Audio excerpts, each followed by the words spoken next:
Hi everyone! Welcome to House Caraan. My name is Lester and welcome to another video. Sa video na to, I'll be sharing 8 tips for new daddies. Whether nagpaplano ka pa lang magka-baby or may existing baby ka na, or you're a mommy, you can share this video to your partner. I can assure na makakatulong to with your whole family, especially for your baby. So if you're interested, please keep on watching. So konting life and channel updates lang po. So last week we just reached our 1,000 subscribers and our 4,000 watch time, which is yung main requirements ng YouTube monetization program. I just would like to take this opportunity na pasalamatan lahat ng nanonood, lahat ng nag-subscribe, lahat ng nag-share, at lahat na nag-interact sa mga videos namin. So kung bago ka dito, welcome. If you're an existing subscriber, thanks for coming back. So in this channel, we do tips and tricks for parenting, kids, and family life.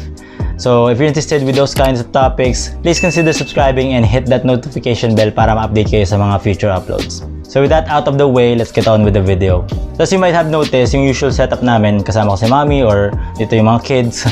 So mga topic naman is really about couple, about parenting. It makes sense na pagtulungan lagi ng mommy and daddy. But for this video, we want to focus more on the role ng daddy sa parenting, especially for new daddies. Kasi I've said this before on our previous videos, wala naman talagang manual dito sa ginagawa natin eh. Most of the time, we rely on what we see on the internet based on our experience. Pero in most cases, kapag new daddy ka, you don't have that experience yet, obviously. Kaya I think it's very useful yung mga ganitong guide where you can get tips from other parents, especially from someone who've been there, done that. And I try my best to share to you some of the top things I've learned throughout that journey. So tip number 1 is learn to compromise. I assume most parents naman, especially daddies, nung ma-realize nila na magkakanak na sila, then you prepare yourself na, okay, may bago ka ng responsibility, like you have to provide for your family, you have to help your wife, you have to work harder, stuff like that. But one thing I always notice with a lot of younger daddies, ang hirap i-give up ng mga bagay na nakasanayan mo na, especially yung mga hobbies, yung mga passion. In my case, one of the best example would be yung video games. So malaking part ng buhay ko yung pag-video games. In fact, I would say some of the major opportunities I've got because of friends I've met, not just online, pero nung panahon ko, mostly LAN games pa siya. So, I met a lot of friends. That's really where I spend the bulk of my time.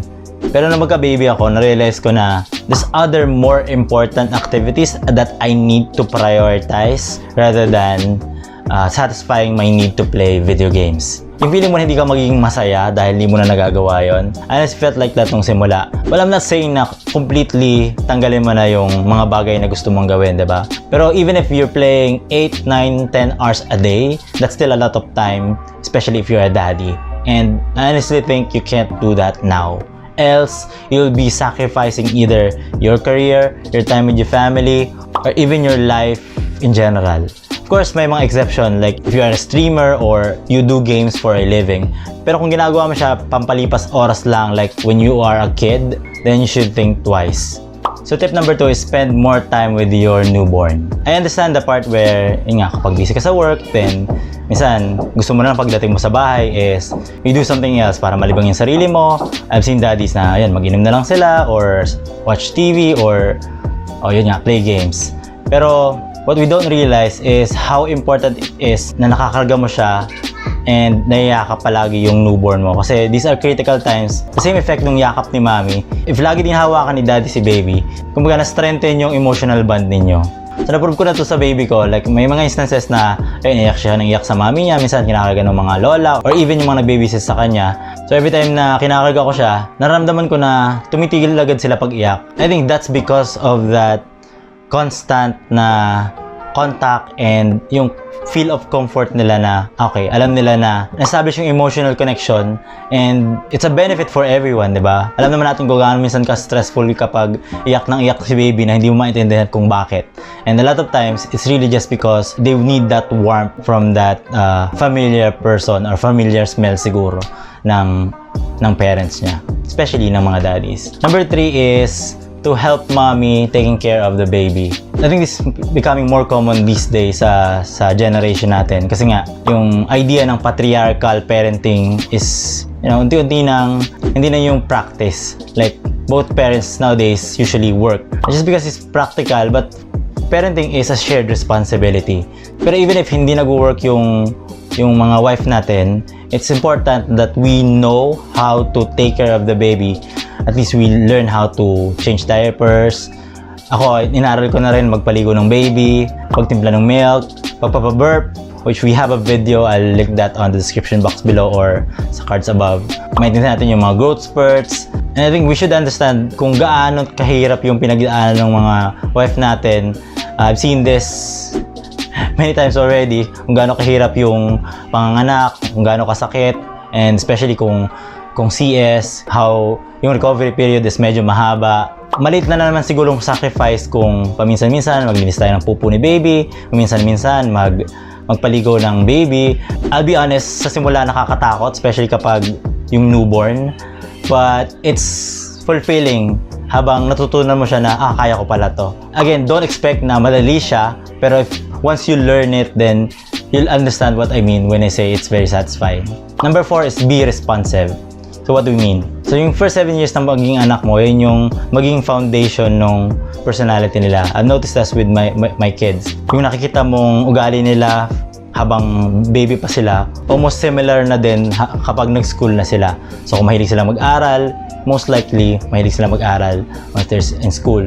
Kapag nakita mong may mga talent sila, then nagki-carry over siya kapag lumalaki na. What that means is you have to be extra careful how you handle the first few years kasi yun nga yung foundation. So, being responsive means kapag nakikita mo na, okay, may potential siya sa ganitong area, then you do something about it. You don't just ignore it and parang sabihin mo na, bata pa naman sila. That's exactly the point why you should respond to it kasi bata pa sila and that would help them as they grow. Pero being responsive is not just with talents or with potentials. I think it also applies to yung mga specific moments like yung 2-month-old ko, nakita ko na nag-respond na siya kapag kinakausap mo siya. Rapid yung development niya.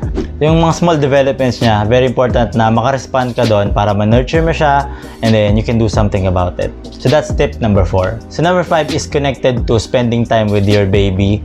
Pero this time, focus on playtime. I've seen a lot of parents na hindi nila to ginagawa. Yun nga, saying na they're busy, they have to do something else. Laro lang naman yan. I think this is more on yung beyond the baby years, 1 year old above. Yung playtime, lalo na kung nakakaintindi na sila.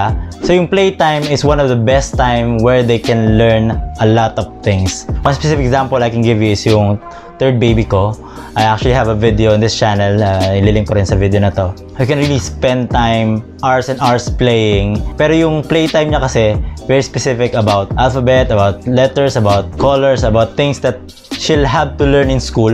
Ngayon pa lang natutunan niya dahil she mostly do it during playtime. So that's how important it is. So tip number 6 is more specific for newborn. They actually love motion. Ngayon, binibigay ko tong tip na to kasi recent ko rin lang to na-discover and kung alam ko lang siya, I would have done that to all my other babies. We recently bought a rocker. I'll flash a picture here kung ano yung itsura niya. So, same concept ng duyan, same concept ng pagkarga ng baby. Yung rocker is basically a bed na pwede silang goes up and down. The point is, mas naging convenient ngayon yung paghihele sa baby.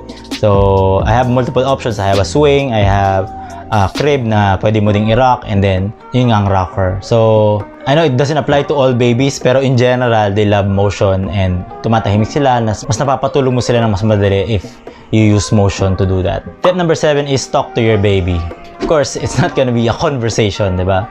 It's more of you saying things. Pero one of the tip I've got, huwag niyo siyang i-baby talk. I know it sounds weird na you're talking to a baby but you're not doing baby talk. Last but not the least is always look at your kids' eyes and smile. Katulad din siya kahit sa mga adults. If you look them in the eye and you always smile, may mga muscles tayo sa face natin na napapasmile din tayo. Scientifically proven, yung nakikita nila is kinokopya nila. And if you're smiling, if you're looking at them in the eye, then you have that connection. If you're a new daddy, isa sa ma-realize mo kung gaano ka saya pag nakikita mo nakasmile yung baby mo. Especially for the first time. Kung iyak niya is nakaka-stress, yun namang smile niya sobrang papagaan sa araw mo and there's no feeling like that. So I guess that's it. I hope you pick up something from this video. We're happy we have this platform para makapag-share, para makapag-connect with a lot of other families and hope you continue supporting us. If you like this video, please give it a thumbs up and don't forget to like, comment, subscribe and Thank you for watching. See you sa next video.